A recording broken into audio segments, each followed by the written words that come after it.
ሀረግና ሰላም ሁለቱም ተፋጠው የኔ ልጅ ነሽ በማለት ቃልን አፋጠጧት። ማንኛቸውን ማሚ ብላ ማንኛቸውን ደግሞ እናቴ አይደሉም ማለት ተቸግራ ተፋጣና ውርዴቷና ቅሌቷን ታቅፋ ቁጭ ብላለች። ቃል እንግዲህ ሰላምን ልጄ ምን ወንድ ነው ነገርየው ስትላትም የምን ልጄ ነው እኔ አምጬ የወለድኳት እናቷ ያለው አንቺ ደግሞ የምን ልጅ ነው? እኔ አሳደጊም ወይም ማሳደግ ከበደ ብዬሻለሁ። ምንድነሽ አንቺ? ማነሽ የሰውን ልጅ የምታሳድጊው? አሁን ሻንጣሽን ይዘሽ ከዝታ ቤት ውጪ በማለት ቃልን ታስጠነቅቃታለች። ቃልም እንደ ትልቅ ሰው እንዲነጋገሩ ብትፈልግም ነገር ግን ነገርየው ምንድን ነው? ምንስ የምንነጋገረው ነገር አለ? እባክሽ ልጄ ተዝታ ቤት ውጭ ብትላትም ይችን እብድ ሴትዮ ከየት ነው ያመጣሽብኝ? እኔ እብድ አይደለሁም። ስለ እኔ ማወቅ ከፈለሽ ቀበሌ 02 ሄደሽ መጠየቅ ትችያለሽ። ሀረግ ማናት በያቸው። እንኳን ለራሴ ለሰው ልጅ እተርፋለሁ በማለት ሀሳቧን ትናገራለች። ቃል ምን ማድረግ ግራ የገባት ሁለቱንም ለየብቻ ማዋራት ትወስናለች። ነገር ግን ሀረግ አልተስማማችበትም። ከብዙ ጭቅጭቅና ከብዙ ውጣ ውረድ በኋላ እሺ ብላ ሀሳቧን ትቀበላለች።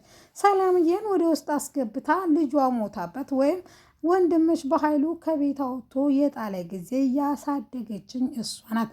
አንድ ሴት ልጅ ነበረች በእኔ እድሜ እኩያ በሞት ወይም ከዚህ በዓለም ስላጣቻት ከዛ በኋላ እሷን በእኔ አይን ነው የምታያት። ስለዚህ እንደ ወላጅ እናቷ ነው የምታየኝ። እኔም ማያት እንደዛ ነው። ደግሞም በልጅቷ ሞት አማካኝነት ልጅቷ የአሚሮ ወይም ሴትዮዋ ትንሽ ጭንቅላቷን ነካ ያደርጋታል። በእርግጥም ልክ ብለሻል የኔ ልጅ፣ ይህች ሴትዮማን ጤነኛ ብትሆን እንደዚህ አትናገርም ነበረ። በእርግጥም ይች ሴትዮ በሽተኛ ናት በማለት ሰላምዬ ትደመድማለች።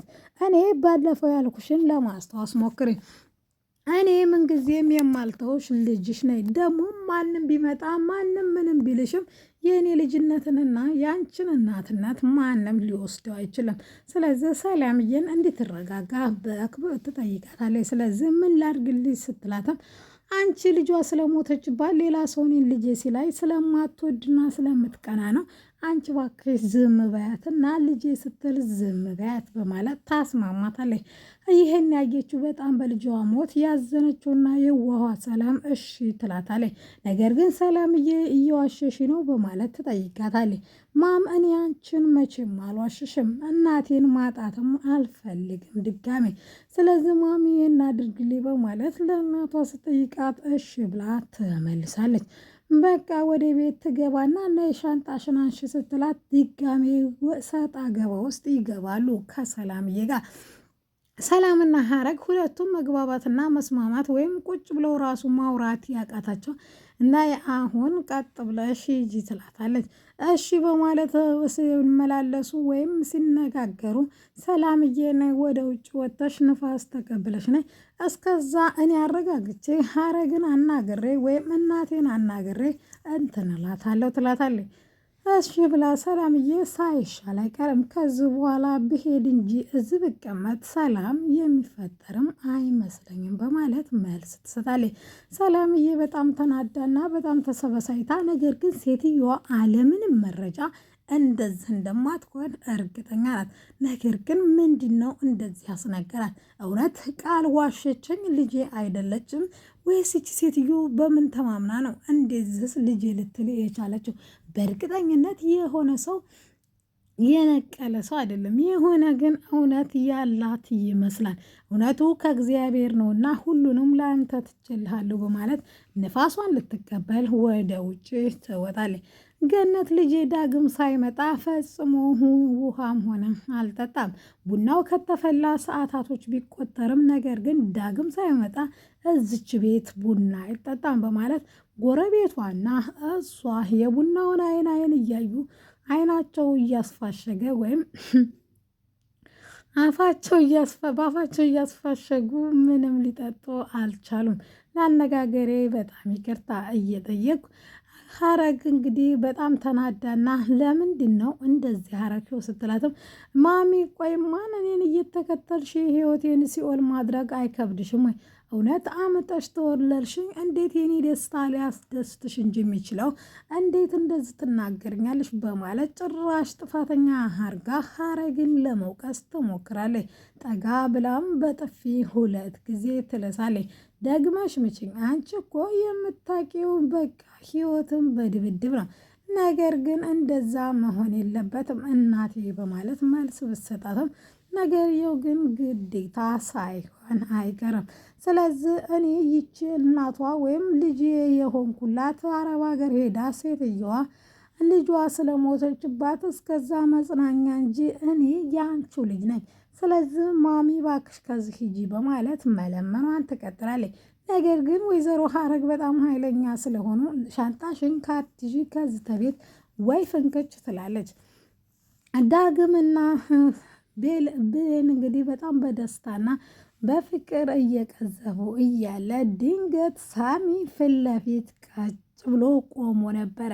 ቃልና ብሌንና ዳግም እንግዲህ ተንግዲህ ወዳ ለማንም ብለው ፍቅራቸውን መስዋዕት ማድረግ እንደሌለባቸውና ተንግዲህ ወዳ አለ አንዱ ባዶ እንደሆነ ዳግም አለ ብሌን ባዶ ብሌን አለ ዳግም ባዶ እንደሆነችና በህይወታቸው ሙሉ ለመሆን አንዳቸው ለአንዳቸው አስፈላጊ እንደሆኑ የህይወት ውጣ ውረድ ቢያጋጥማቸውም ተያይዘው እጅ ለእጅ አሸናፊ እንደሚሆኑና ምን ጊዜም ግን አንድኛው ለአንድኛው ላይ ተው ቃል ይገባባሉ።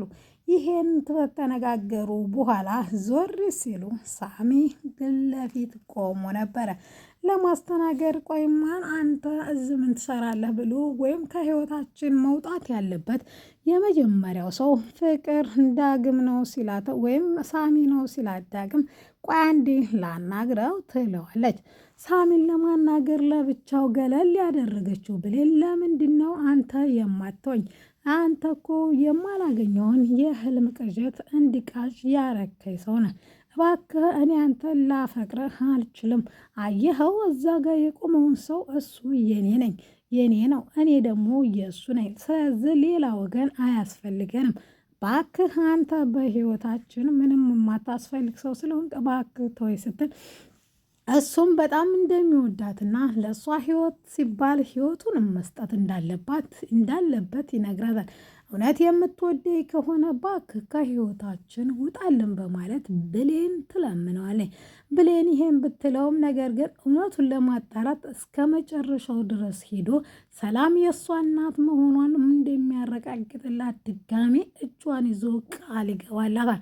ኮንፊደንሱ በጣም የገረማት ቃል ብሌን በጣም ግራ ተጋብታ እውነት ይኖረዋል? አረ ዲኤንኤ ደግሞ ትክክለኛ ነው እንደ ዲኤን ተመርምሮ ውሸት ሊሆን ይችላል። ይሄ እኔን እያጭበረበረ ነው። ስንቴ በሰዎች ታታለያለሁ። ስለዚህ ድጋሚ ልታለል አይገባም በማለት እንግዲህ ጠገቤ እንዳደርስ ብላ ጥላው ትሄዳለች። እንግዲህ እናቴ የኔና ያንቺን የመጋባት ፈቃደኛ ሳኮን እሷ ስለተናገረች ብቻ ይቅር ብዬ እዛ ቤት አልመለስም ብሎ ደጅ ላይ ሳደረሳ በኋላ ዳግም ወደ ቤቱ ወደ ጓደኛው ጋር ሲመለስ ገብታ ሁሉንም ነገር ታስረዳታለች። ገኒም ተንግዶ ወዳ በእነሱ መካከል ዳግም እንደማትገባና ደግሞም እናንተ እህትማማች ወይም ወንድምና እህት የሆናችሁ በደም ወይም በዘር ሳይሆን በማደግ ነው። ስለዚህ እኔ ልጅ ጠፍቶብኝ አንቺን አሳደግኩሽ፣ እሱ ደግሞ ጠፍቶብኝ ሰው አሳደገው። ስለዚህ ድል ባለ ሰርግ ነው የምድራቸው። እናንተ ወንድማማቾች ሳኮኑ ወይም ወንድምና እህት ሳኮኑ ፍቅረኛሞች የምትኮኑ ምርጥ ጥንዶች ናቸው በማለት ትነግራታለች። ይሄን ካለቻት በኋላ ነገ እንግዲህ ፍቃድሽ ከሆነ ይሄን ነበር ዳግም የሚፈልገው፣ ሄጄ ነግሬው ነገ ይዤልሽ እመጣለሁ በማለት ቡናቸውን ቁጭ ብለው ይጠጣሉ። ከዛም በኋላ እንግዲህ ብሌን በጣም በሐሴት ተሞልታ ደግማና መላልሳ ድል ባለ ሰርግ ነው የምድርሽ ባለቻት ገነት የገዛ እናቷ የገዛ ወንድሟን ወይም የወለደችው ባይሆንም በዘር ባይገናኙም እንደ እናቷ የምታያት እናቷ የሆነችው ገነት የባሏ እናት በመሆኗ በጣም ደስ ብሏት እየዘለለች ወደ ስራዋ ትመጣለች። ዳግም ከስራ መልስ ወይም ከእሷ ጋር ተለያይቶ ሲመለስ ሳሚ በጣም ቂመኛና በጣም እሷን እንዲተውለት ስለፈለገ መንገድ ላይ ግጥም ብሎ ወይም ይገጥመውና ቅጥቅጥ አድርጎ ዘርሮላት ይሄዳል። በሰላም የተለያዩት ብሌንና ዳግም ድጋሜ ግን ስትመጣ መቆምና መራመድ ያቃተው ዳግም ሬሳ ሆኗል። ውድና የተከበራችሁ የዚህ ቻናል ቤተሰቦች ላይክ፣ ሼር በማድረግ ሀሳብ አስተያየት በኮሜንት